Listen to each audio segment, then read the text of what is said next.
할렐루야. 5월 16일 월요일 새벽입니다. 내 평생 사는 동안 찬양하겠습니다. 내 평생 사는 동안 주 찬양하리. 여호와 하나님 내 주를 찬양하리. 주님을 묵상함이 즐겁도다. 내 영혼 주 안에서 참 기쁘리. 내 영혼아 주님을 송축하라.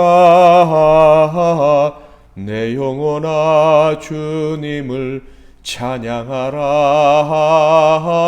내 영혼아 주님을 송축하라.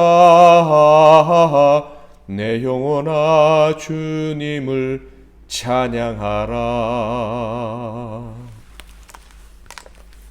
오늘 하나님께서 주시는 은혜의 말씀은 구약성경 열왕기상 19장 19절에서 21절 말씀이 되겠습니다. 열왕기상 19장 19절에서 21절 말씀을 봉독해 드리겠습니다. 엘리야가 거기서 떠나 사밧의 아들 엘리사를 만나니 그가 12겨리소를 앞세우고 밭을 가는데 자기는 12째 겨리소와 함께 있더라. 엘리야가 그리로 건너가서 겉옷을 그의 위에 던졌더니 그가 소를 버리고 엘리야에게로 달려가서 이르되 청하건대 나를 내 부모와 입맞추게 하소서. 그리한 후에 내가 당신을 따르리이다. 엘리야가 그에게 이르되 돌아가라. 내가 내게 어떻게 행하였느냐 하니라. 엘리사가 그를 떠나 돌아가서 한 겨리소를 가져다가 잡고 소의 기구를 불살라 그 고기를 삶아 백성에게 주어 먹게 하고 일어나 엘리야를 따르며 수종 들었더라. 아멘. 오늘은 순종을 위한 결단, 순종을 위한 결단이란 제목으로 하나님 말씀을 상고하겠습니다. 역사상 가장 위대한 선지자 중에 한 사람이라고 할 수 있는 엘리야. 그는 참으로 위대한 선지자이면 틀림없으나 그럼에도 불구하고 그는 우리와 똑같은 한 사람의 인간이었을 뿐입니다. 그래서 위대한 업적들을 이루는 중에도 계속해서 하나님을 배워야 했습니다. 하나님을 더 알기 위해서 마치 아기가 걸음마를 배우듯이 미숙한 자신을 인정하며 계속해서 배우고 또 배워야 했다라는 거예요. 이렇게 배워가는 중에 결정적인 깨달음을 얻는 기회가 한 번 있었죠. 또 한 번 겸손해지는, 또 한 번 자아가 깨지는 그런 경험을 하게 됩니다. 바로 바알과 아세라 선지자들 850명과 전쟁을 치른 후였습니다. 그는 이 전쟁에서 승리한 후에 하나님의 뜻을 완전히 이룰 수 있게 되었다 이렇게 생각했던 것 같아요. 그러나 그의 예상과는 달리 아합과 그리고 그의 아내 이세벨은 조금 더 변하지 않고 오히려 더 혈기가 충만해져서 악의가 가득해져서 당장 엘리야를 죽이겠다고 달려들었습니다. 그러자 그는 아주 심각한 상태로 전락하고 말았죠. 그는 심지어 하나님께 죽여달라고 그렇게 외치기까지 했습니다. 어떤 사람은 그가 이렇게 죽음까지 하나님께 요청하는 것을 보면서 심각한 우울증에 걸렸다라고 이야기하기도 합니다. 자, 그런데 바로 그때 그는 놀라운 하나님에 대한 지식을 더 새롭게 얻게 되고 그리고 새 힘까지 얻게 됩니다.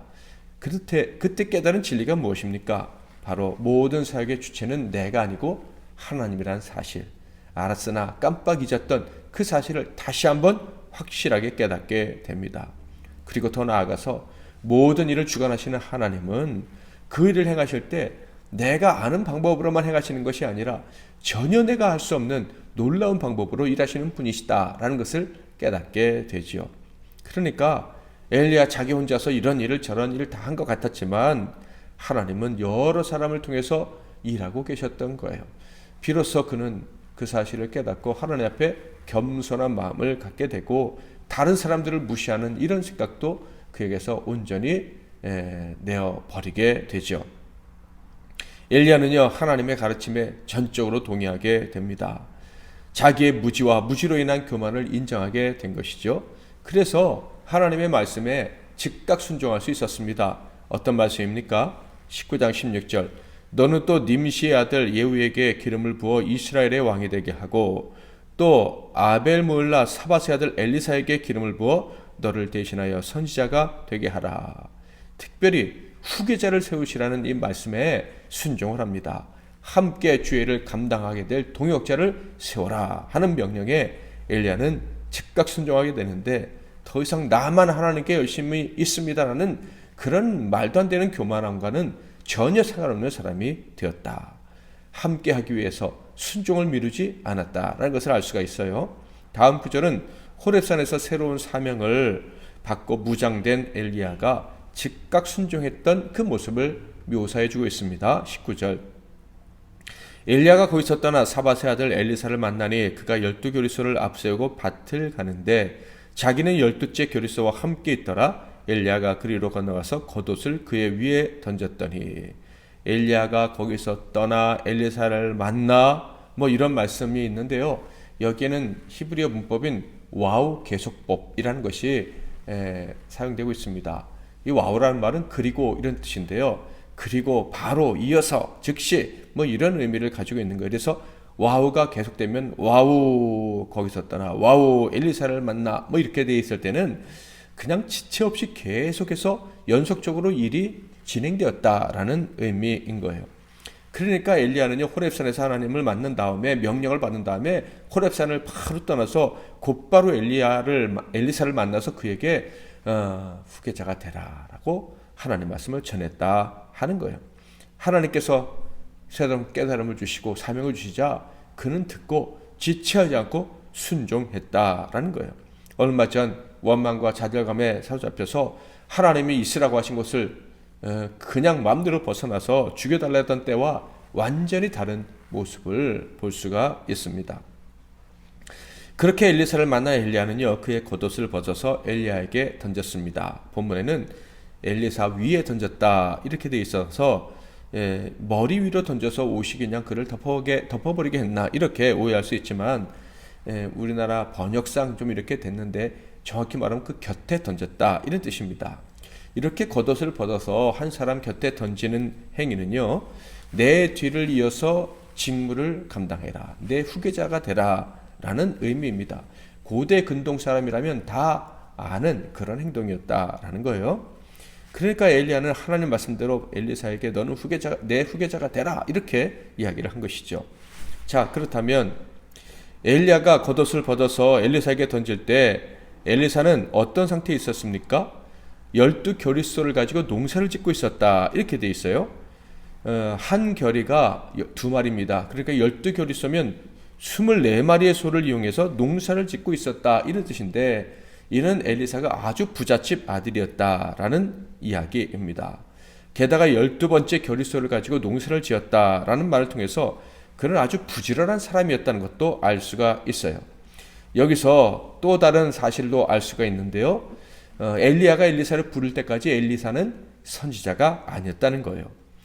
선지생도로 훈련받은 적도 없는 농부였다라는 거예요. 그런데 놀랍게도 엘리야가 너는 내 후계자가 되어라, 선지자가 되어라 라는 명령을 하자마자 즉각적으로 결단하고 순종했다 하는 것입니다. 그의 반응 역시도 성경은요 이렇게 표현합니다. 그러니까 와우 계속법을 사용해서 그의 행동을 묘사하고 있다는 거예요. 20절에 보면 그가 소를 버리고 엘리야에게로 달려가서 이르되 청하건대 나를 내 부모와 입맞추게 하소서, 그리한 후에 내가 당신을 따르리이다. 엘리야가 그에게 이르되 돌아가라, 내가 내게 어떻게 행하였느냐 하니라. 그는 곧바로 농사짓던 소를 버리고 엘리야에게로 달려갔습니다. 그리고는 부모와 작별할 시간을 달라고 요청을 했고요. 엘리야는 당연히 그래도 된다라고 허락을 합니다. 20절에 내가 내게 어떻게 행하였느냐 이런 말은 너가 부모에게 인사하겠다는 것을 말릴 이유가 하나도 없다 이런 이야기입니다. 성경에 비슷한 말씀이 또 있어요. 신약 성경에 있는 내용인데요. 예수님께 어떤 사람이 나와서 제가 주님을 따르겠으니까 부모에게 작별 인사를 하고 오게 해주세요 했더니 예수님 그때 허락지 않으셨었어요. 누가복음 9장 61절에서 62절에 있는 말씀입니다. 또 다른 사람이 이르되 주여 내가 주를 따르겠나이다마는 나로 먼저 내 가족을 작별하게 허락하소서. 예수께서 이르시되 손에 쟁기를 잡고 뒤를 돌아보는 자는 하나님의 나라에 합당하지 아니하니라 하시니라. 자, 왜 엘리사에게는 부모와 작별할 수 있는 기회를 허락해 주셨는데 왜 이 사람은 허락을 받지 못했을까요? 그것은 그 사람의 마음의 차이가 있기 때문이에요. 예수님의 제자가 되겠다고 말했던 사람은요, 여전히 세상에 대한 미련을 버리지 못하고 있었어요. 그래서 주님이 부모에게 인사하는 거 허락해 주지 않으셨던 거예요. 그러니까 나를 때리려면은 세상에 대한 미련을 버려야 된다라는 것을 강조하기 위해서 이런 말씀하신 거예요. 이에 비해 엘리사는요, 엘리야의 말을 듣는 순간 세상에 대한 미련을 완전히 버린 거예요. 엘리야를 따르겠다고 분명히 내 인생을 엘리야의 수종으로 사는 일에 대해서 일에 다 바치겠다고 분명히 결단을 했기 때문입니다. 엘리야가 볼 때 엘리사는 이제 뒤돌아볼 마음이 전혀 없었어요. 더 빨리 그리고 온전히 순종하고 싶은 마음만 가득했다는 것을 볼 수가 있었습니다.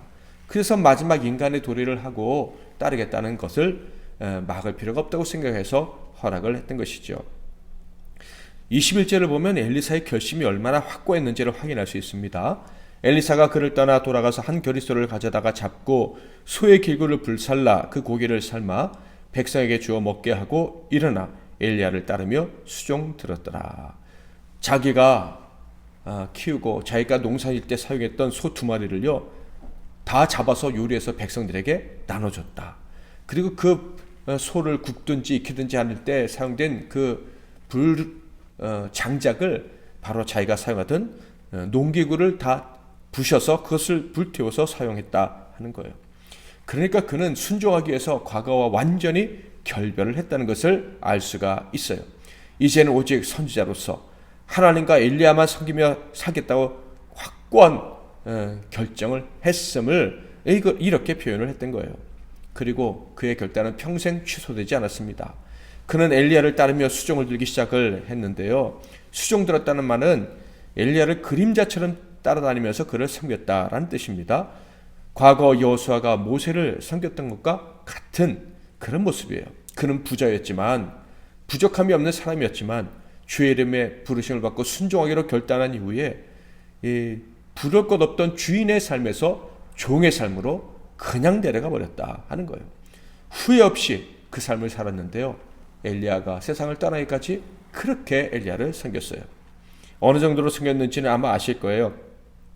엘리야가 세상을 떠날 때 죽음을 보지 않고 하늘로 올라갈 때까지 종으로서 그를 섬겼는데 단지 종의 마음으로만 섬긴 것은 아니었죠.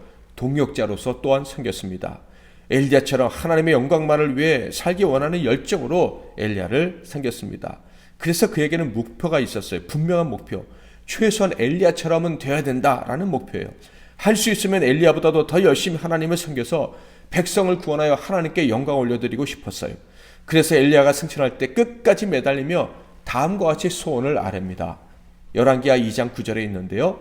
건너매 엘리야가 엘리사에게 이르되 나를 내게서 데려감을 당하기 전에 내가 내게 어떻게 할지를 구하라. 엘리사가 이르되 당신의 성령이 하시는 역사가 갑절이나 내게 있게 하소서 하는지라. 당연히 엘리야는 엘리사의 이런 모습을 보고 기뻤을 것 같아요. 감사가 넘쳤을 것 같습니다. 정말로 하나님 말씀대로 이루어졌잖아요. 하나님이 예전에 엘리야가 나 혼자밖에 없어요 이렇게 불평할 때 야 너 말고 7,000명이 있어 이런 말씀을 하셨는데 정말 그렇지 않습니까? 엘리사를 보면서 맞구나, 하나님이 감춰준 의인이 있다고 하셨는데 정말 있구나 하면서 기뻐했을 것 같습니다. 또한 엘리사 때문에 나 혼자밖에 없어요 라는 이런 교만한 마음도 품지 않고 또 나 혼자 힘들게 고생한다라는 어리석은 생각에 낙심할 일도 없었다 하는 거예요. 이 두 사람은 엘리야가 사는 날까지 함께 서로 격려하면서 배우면서 죄를 감당하게 됩니다. 하나님의 사람들이 정말 있구나. 나 말고도 하나님이 사용하시는 사람이 있구나. 하나님 나를 위해서 결단하고 순종하는 사람들이 있구나 라는 것을 생각하고 기뻐하면서 함께 하나님의 일을 감당을 했을 것입니다. 사랑하는 성도 여러분, 저와 여러분은요, 이제 신약시대에 사는 우리는요, 예수를 믿는 그 순간부터 부름받은 주의 일꾼들입니다. 어디로 부르셨든지, 언제 부르셨든지, 어떤 상황에서 부르셨든지 하나님 나라를 위해서 충성하라고 부르신 하나님의 종들입니다. 그러므로 우리는 머뭇거릴 수가 없어요. 양다리 불가합니다. 지금 어떤 모습으로 있든 시간에 우리는 늦기 전에 결단해야 됩니다. 나는 평생 하나님께 순종할 것이다. 평생 주님께서 길을 가르쳐 주시기를 원하고 가르쳐 주실 때 그대로 따라갈 것이다. 그러므로 하나님 제게 순종한 힘을 주세요. 이렇게 기도하면서 살아가야 할 것입니다. 오늘도 새날을 허락해 주셨는데 어떻게 순종해야 될지 때로는 막연하게 느껴질 때도 있지만 그래서 우리가 오늘도 말씀 듣고 기도하는 것 아닙니까? 하나님 가르쳐 주세요. 제가 어떻게 순종해야 되는지, 내가 무엇을 포기하고 무엇을 취하며 달려가야 되는지 가르쳐 주세요. 기도하시고 순종의 삶 사시는 저와 여러분이 다 되기를 주님의 이름으로 축복합니다. 말씀 붙잡고 기도하시고 승리하시는 하루 되시길 바랍니다. 제가 먼저 잠깐 기도하고 여러분이 이어서 기도하시고 하루 시작하세요. 기도하겠습니다. 하나님 아버지, 엘리야를 부르시고 또 엘리사를 부르셔서 하나님 말씀에 순종하기로 결단하고 그 결단을 평생 지키며 살아가는 모습을 보면서 우리도 또 그런 삶으로 초청받다는 사실을 깨닫고 기뻐하게 하시니 감사합니다. 오늘도 순종하며 살기를 원합니다. 연약한 우리의 의지력 하나님이 아시오니 도와주시고 성령님께서 우리를 강하게 하셔서 하나님 말씀을 먼저 듣고 깨닫게 하시고 결단하게 하시고 순종하게 하옵소서. 마지막 날까지 순종하여 쓰임받다가 천국 가는 우리 모두가 되게 하옵소서. 예수 그리스도의 이름으로 기도하옵나이다. 아멘.